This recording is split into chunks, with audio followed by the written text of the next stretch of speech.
El presidente de la República dio a conocer los porcentajes en los que se incrementará el impuesto a las Hoy por herencias. democracia se dicen muchas cosas, donde lo que prioriza es el individuo frente a la igualdad del pueblo. Frente a este modelo de Estado neoliberal, lo que hay es la emergencia de otra propuesta de Estado. Es un Estado que no prioriza a los bancos y a los grandes capitales, sino que prioriza el bienestar de la ciudadanía. Parece que la consigna es acabar con la prosperidad de la familia ecuatoriana. Y hemos ahorrado para dejar a nuestros hijos el producto de nuestro trabajo. No hay una mentalidad moderna para entender que la recaudación del Estado es la que garantiza la salud pública, la educación pública, los servicios sociales, por tanto las condiciones de convivencia democrática de un Estado que tenga la capacidad de atender a sus ciudadanos cuando lo necesitan. Y esos impuestos casi siempre están en la medida de las posibilidades de la gente. No es lo mismo el impuesto que paga la señora que limpia el departamento, que es empleada doméstica, y no es lo mismo que lo pague un empresario. La gente paga impuestos para que la organización social sea accesible, para que la organización social funcione, para que seamos civilizados. El pago de los impuestos es la base para la construcción de una sociedad justa y equilibrada. Gracias a la redistribución de la riqueza que se consigue a través de los impuestos, se logra el progreso en educación, salud, en producción y conocimiento. Y aunque hay quien solo cree en su propio bien individual, es un hecho comprobado que todos, tanto ricos como pobres, dependemos del bienestar de toda la comunidad. La ley de herencia es un ejemplo de cómo los impuestos aseguran la igualdad de oportunidades. Según esta ley, el 98% de la población del Ecuador no tendría que pagar por los bienes que pueda heredar. Solo lo haría el 2% y pagaría igual o menos que en la actualidad. Sin embargo, el debate de esta ley ha despertado un gran detonante para reflexionar sobre cómo se construye una sociedad.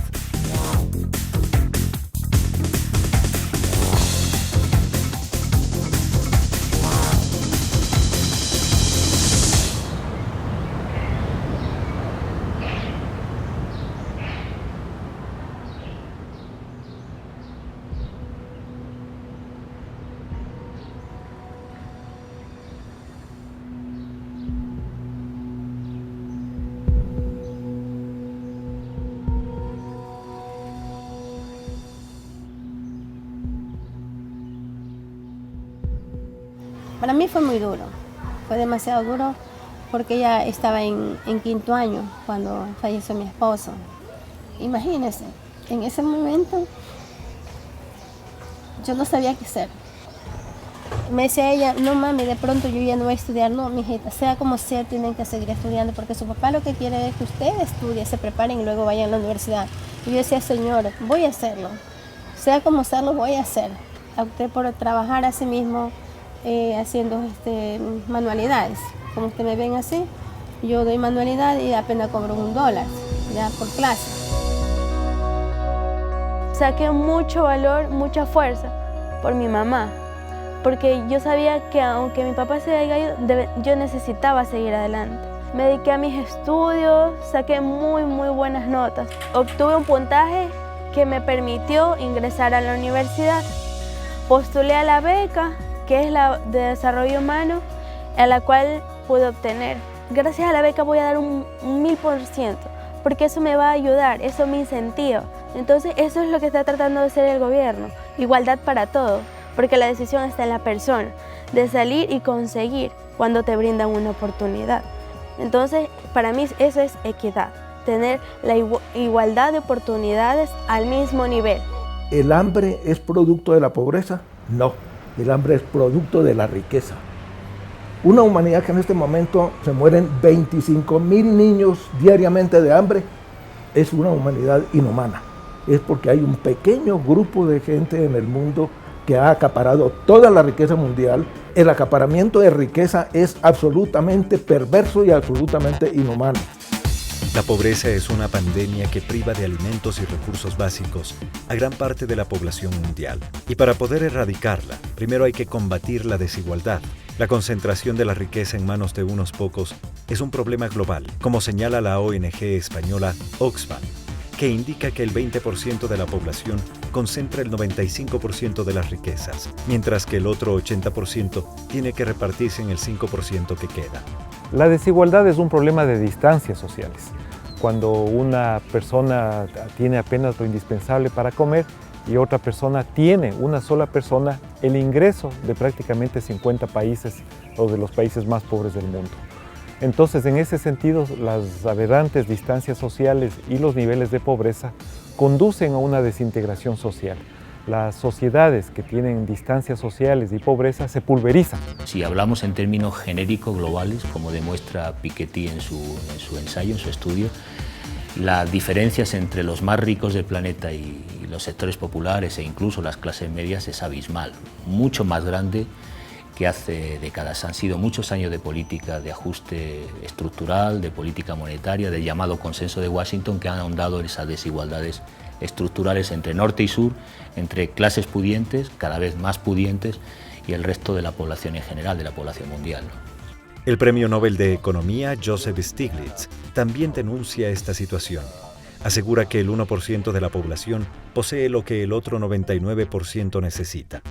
Y añade que parte del problema es que los que atesoran la riqueza no saben que dependen del bienestar de toda la sociedad. Sin un sistema impositivo progresivo que grave las grandes fortunas y permita acceso a servicios públicos de calidad por la ciudadanía a través de la recaudación fiscal, es difícil reequilibrar el acceso a la salud, a la educación, a servicios culturales y de otro tipo. No son posibles sin una política fiscal redistributiva que de algún modo ingrese los suficientes recursos para después hacer políticas de igualdad desde el punto de vista de servicios sociales, ¿no? Este es un elemento fundamental. Hemos tenido que aceptar que vivir en una sociedad moderna necesita un compromiso concreto. ¿Qué pasaría si nosotros no pagáramos impuestos para que no haya recolectores de basura que pasen cada 2 o 3 días por nuestras calles? Si solo cuando no llegan a tiempo y todo el mundo ha sacado sus paquetes de desperdicios a la calle, nos comenzamos a desesperar, porque enseguida, ¿qué pensamos?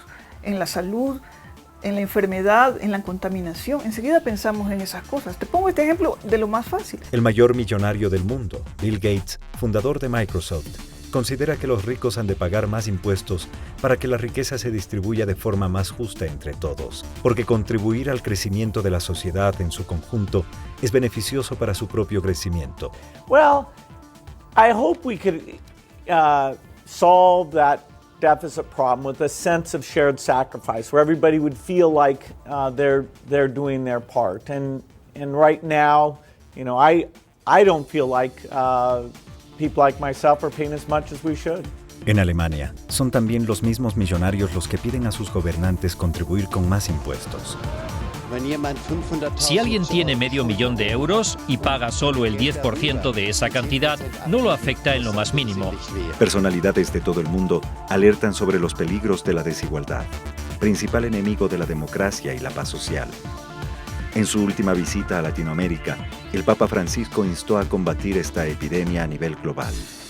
Ciertamente es muy necesario para un país el crecimiento económico y la creación de riqueza, y que ésta llegue a todos los ciudadanos sin que nadie quede excluido.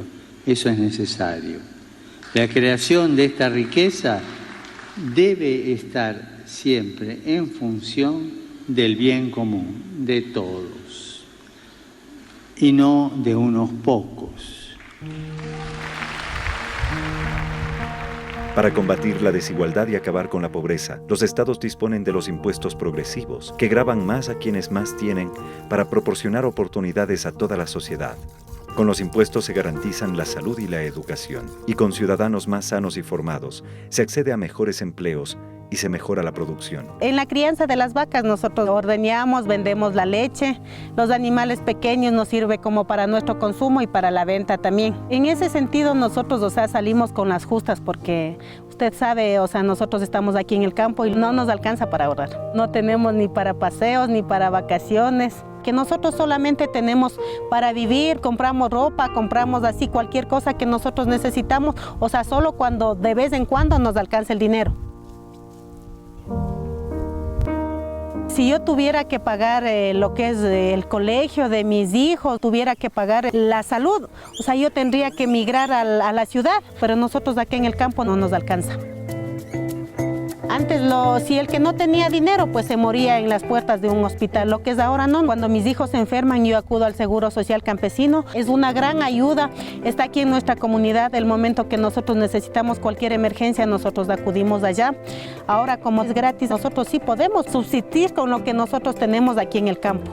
Te vamos a escuchar tu corazoncito ya. Y para nosotros es un beneficio que ellos nos ayuden. Y gracias a los impuestos que la gente que gana bastante paga, nosotros podemos tener el Seguro Social Campesino. Es una responsabilidad como ecuatorianos que somos en darnos la mano y ayudarnos. Para que tengan una idea, por cada minuto que pasa, las 85 personas más ricas acumulan $500,000 en ese minuto. Estos son los problemas de desigualdad que enfrenta el mundo y que se buscan atacar. América Latina es, en este momento, el continente más desigual del planeta.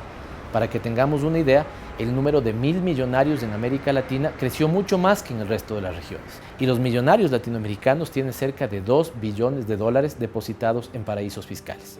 Estos son sitios en el mundo donde prácticamente no se pagan impuestos y donde estas riquezas no le rinden cuenta a nadie socialmente. El Ecuador compartió durante años con la región latinoamericana esta tendencia abusiva hacia la desigualdad, que dejó en manos de unas pocas familias gran parte de las riquezas del país. Una situación que empieza a corregirse gracias a la voluntad política de reducir la brecha existente entre los que tienen más y los que tienen menos. Con inversiones públicas que priorizan el bien común, en los últimos años han salido de la pobreza 1,5 millones de ecuatorianos. Poco a poco se ha ido avanzando, ha ido prosperando, pero ahora último, ha avanzado al 500%.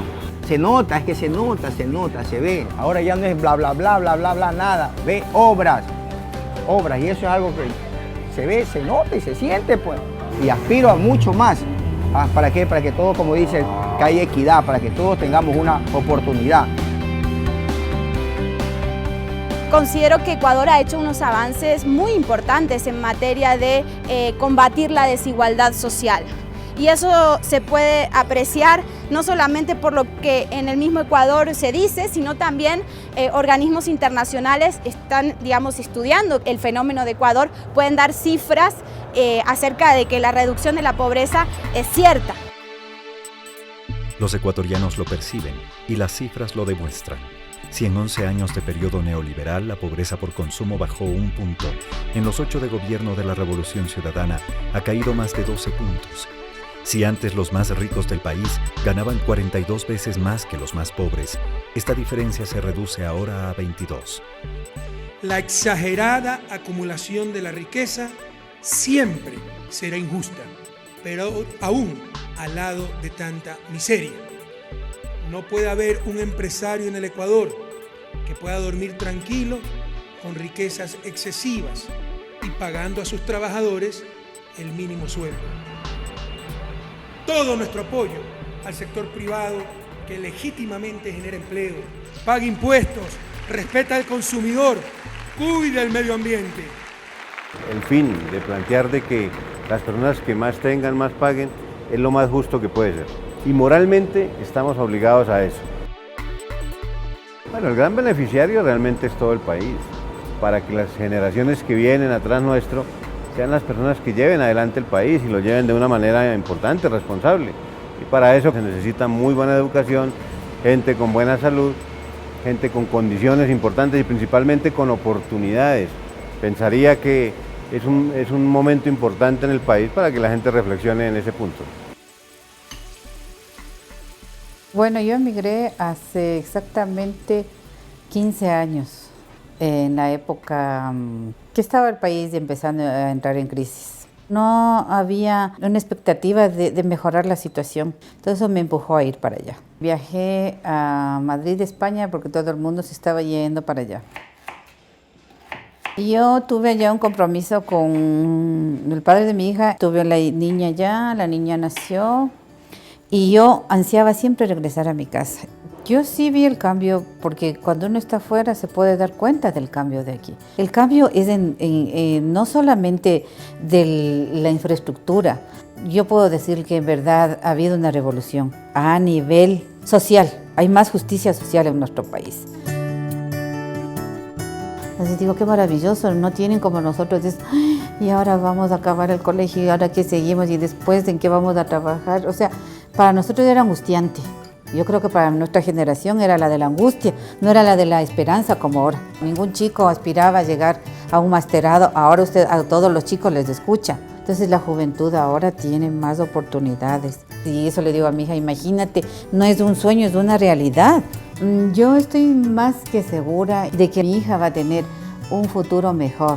En cuanto a posibilidades de estudio, en salud, en todo. Y yo sé que mi hija aquí en el país, ella va a ser una triunfadora. Yo creo que va bien, yo creo que este proyecto es necesario y que América Latina ha encontrado por fin un camino intermedio entre el estúpido comunismo que nos hizo leña o hizo leña a Europa por 70 años, ¿no? Y un capitalismo que tiene hecha leña a la humanidad desde hace 500. ¿No? Tiene que haber una tercera vía y de pronto es la que estamos tratando de encontrar en América Latina, pues con todos los tropiezos del mundo. Por supuesto, no es fácil abrir camino, no es fácil abrir camino. La gente también debe saber que los cambios sociales, los cambios económicos no se hacen por decreto. Cuando uno llega al ejercicio gubernamental, sabe que gobernar no es fácil y enseguida nos encontramos con los conflictos. ¿Y esos conflictos de dónde vienen? Vienen precisamente de unas clases económicas que han tenido durante muchísimo tiempo la capacidad de generar opinión a través de sus medios de comunicación. Las redes sociales fueron ocupadas en Ecuador por personas contrarias a todo, que utilizaron estos espacios para estigmatizar sin razonamiento, para manipular y desinformar. Las redes sociales no son espacios para el argumento. Allí lo que hay es odio, reacción y muchísima manipulación. ¿Cómo actuaron en el tema de la plusvalía y en el tema de las herencias?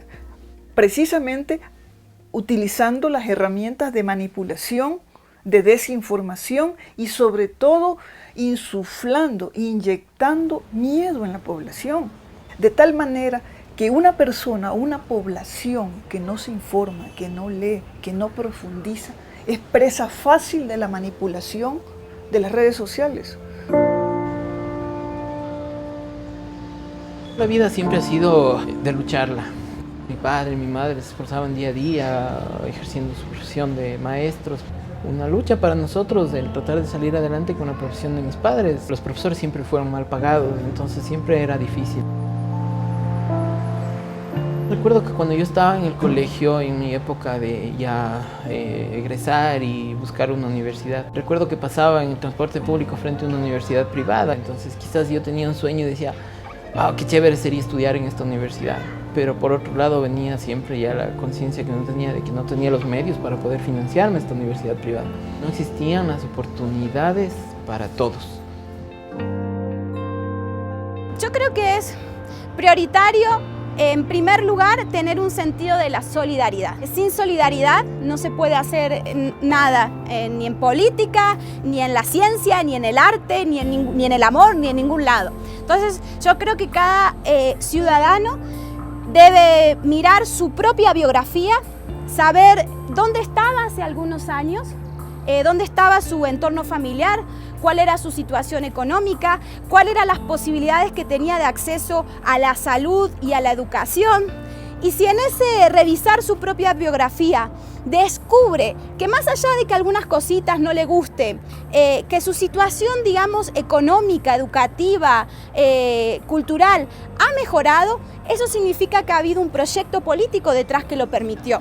Es porque otros han tenido que ceder a sus grandes riquezas. Entonces uno tiene que tener ese gesto de compartir, digamos, lo que se tiene cuando se tiene mucho, para que otros puedan tener un poco más y poder desarrollarse también como ciudadanos libres y autónomos.